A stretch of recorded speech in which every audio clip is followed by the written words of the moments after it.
Hey, what's up, guys? It's once again it's mp4podcast.com, and we're playing Captain America and the Avengers. This game, I believe, came out in the late 80s, early 90s.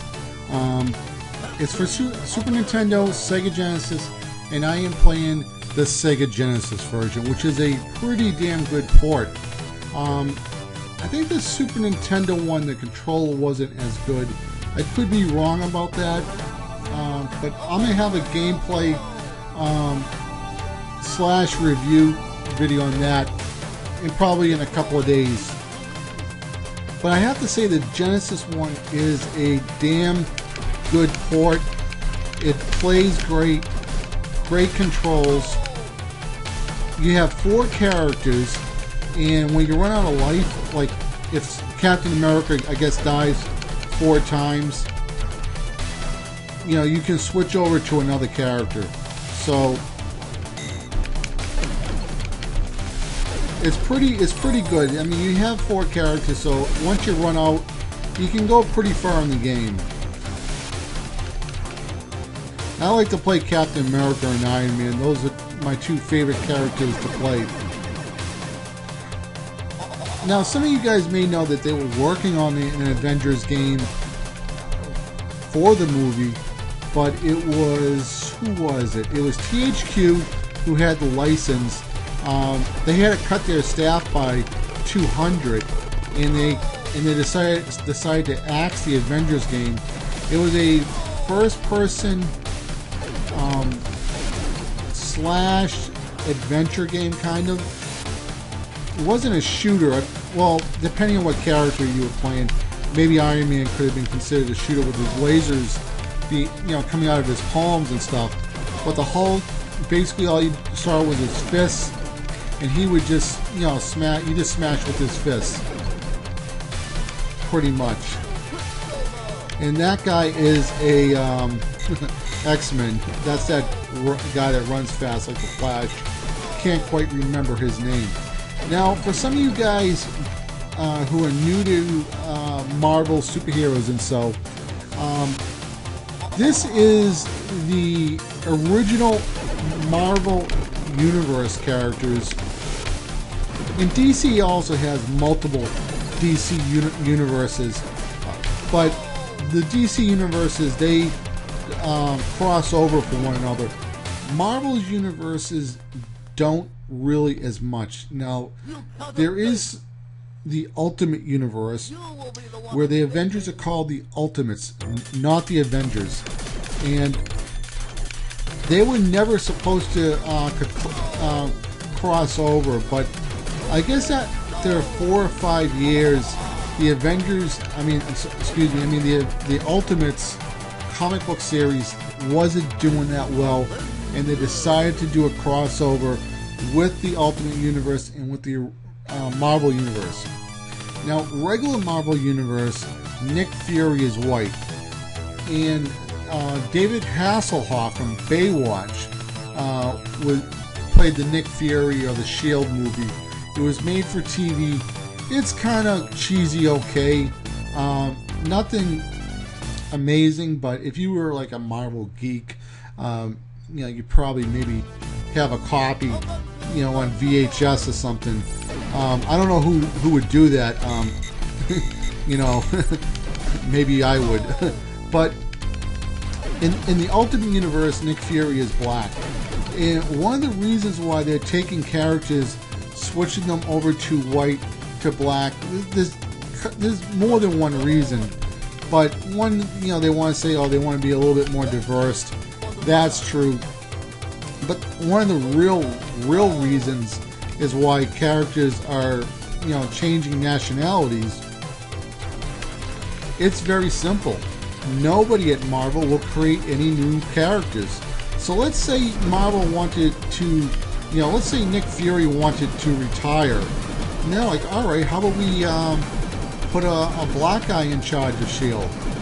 And let's call him Thomas Stryker.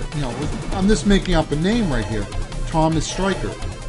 Well, if you create Thomas Stryker, Marvel owns that property. That's an IP. is going to be getting paid a lot of money off of that IP. Toys, comic books, video games, you know, and it's not going to be you. It's going to be Marvel. So Marvel is going to cash in on your creation. I mean, there was a big legal case with Stan Lee. I mean, Marvel, before they actually became really popular with the movies. I mean, this is before the the first Blade movie. I guess somebody was trying to help Stan Lee. I mean, somebody got him a deal. Anything that he created, he was going to get 10% of the revenue. So if Spider-Man makes $1 billion, Stan Lee is going to get $100 million. And then Marvel tried to back out of that contract, and then Stan Lee sued them, and which was kind of weird because he was still in some ways working for them during this lawsuit. I mean, he was still doing cameos in all the Marvel movies. You know, I guess they wanted to keep the fans kind of happy, and maybe he didn't want to disappoint them. I don't quite know. So that's one of the reasons why Nick Fury is black, is because nobody's going to create any more new IPs. Now, Todd McFarlane, I heard an interview with Todd McFarlane, and he said when he was at Marvel, when certain, like, if a book sold well, I mean, you got a percentage of the sales from that comic book. And he said back in the 90s, comic book artists were actually making a good living, really good living. You know, the artists, the writers, maybe the inkers and the colorists and the letterers, they were all getting a percentage back off of the work that they were doing. I kind of think something like that has to come back, where, you say to a writer, hey, how about you create a property for us, and whatever you create, oops, let me pause it. You'll get 10%. So if I created, let's say Spider-Man, I'll get 10% off of toys, video games, movies, or whatever. I mean, I'll even take 5%. I mean, if I have to split it with the artist, if you co-create something, and then you get new properties. I mean, we're already kind of getting rehashes of the same Marvel properties. Again, I mean, they're already doing a reboot of Spider-Man. I mean, I think the last Spider-Man was 2008, and it's already being rebooted. And they already rebooted the Hulk again. And what else have they rebooted? I don't know if anything else has really. I know they kind of did like the origins of the X-Men or something, which that one I didn't actually see. I have to rent that or something. Order it from Netflix. But when Todd McFarlane created Spawn, Marvel came after him with lawyers. They tried to shut him down, sue him. They tried to say, all types of things that, the character was too close to Spider-Man because he,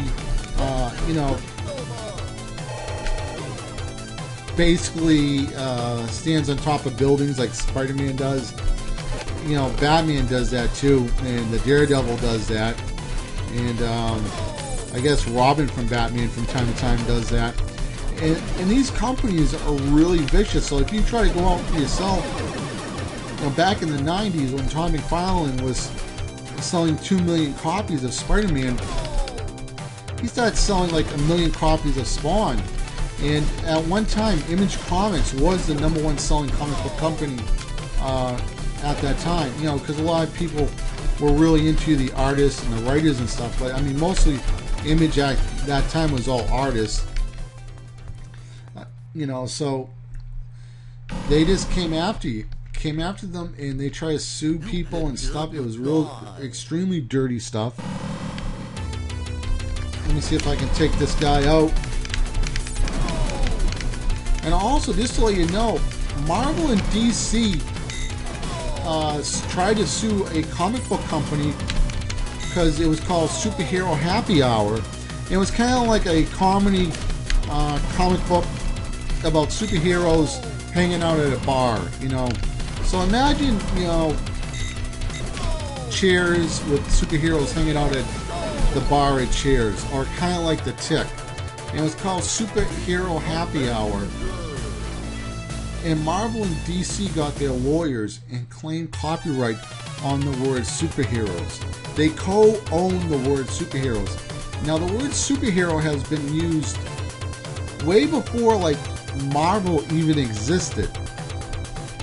I mean, even before Marvel even published their very, very first comic book ever. Probably even DC.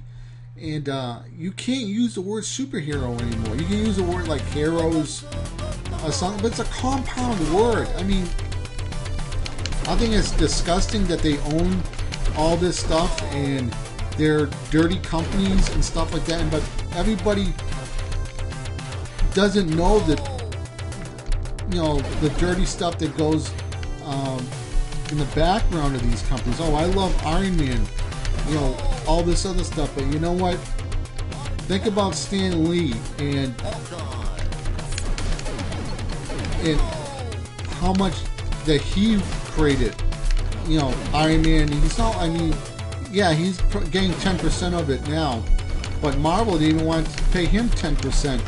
He signed a deal with them. Somebody at Marvel, I guess, set him up with a deal that anything that he created, Stan Lee was going to get 10%. And when Spider-Man, the first Spider-Man did real well, they tried to backtrack on that deal. It was real dirty. So yeah, at one, you know, I love all these characters too, but at the same time, you know that the company is also a dirty company as well. Marvel. I mean, it's the same with DC. I love the characters. I love the stories, but I just don't like the corporation part of it. I mean, they'll sue you if you think it's, you know, all this stuff is great. They also have a monopoly that if you went to create your own property, you really would not have any sales at all for any of your comic books. They have such a monopoly and have people brainwashed in so many different ways that most people, when they go to the comic book store, that's all they buy is Marvel or DC. There's nothing wrong with that. But think about it.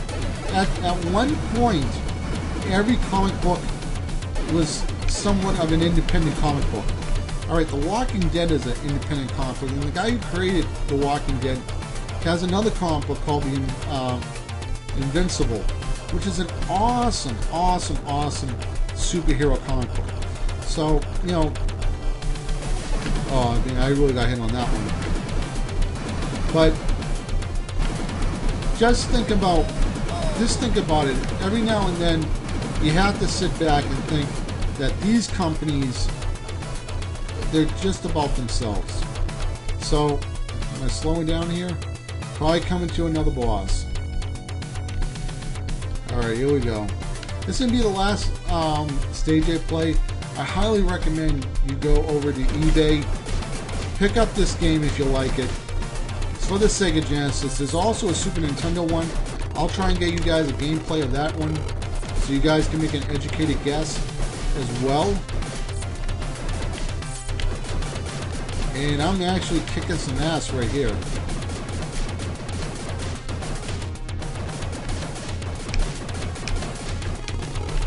And I hope I don't die. And am I going to make it? I don't know. Hopefully. I'm really hoping I do. And there I did. I just beat it, guys. So basically what I'm trying to say, if you're somebody who likes to write your own stories, have some fun creating your own properties. Don't go around, you know, worrying about writing Avengers stories, Superman stories, or whatever it is. Work on your own properties. I mean, that's what Stan Lee did and all these other guys. So once again, guys, this is MP4podcast.com. Sign out. You guys have a good one. Later, guys. Bye.